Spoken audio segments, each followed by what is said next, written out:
Hi, I'm George Wang, the founder of atau Translator. I'm glad to show you how to use atau Translator to translate WhatsApp video calls and voice calls. First, please download and register atau Translator. At the first page, we click Video Call as App's Friend. Then we can see Call WhatsApp Friend. Select the language. My language is Chinese and another one is English. And we select voice call, video calls, or text. Now we can invite.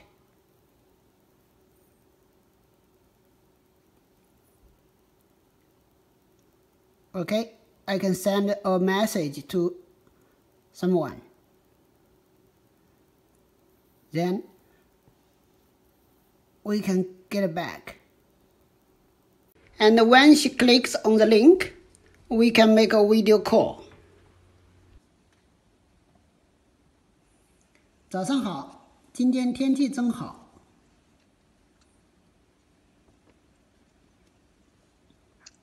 Yes, it is. So when do you get up? It is still early today. 我一般早上6点钟之前就起床了。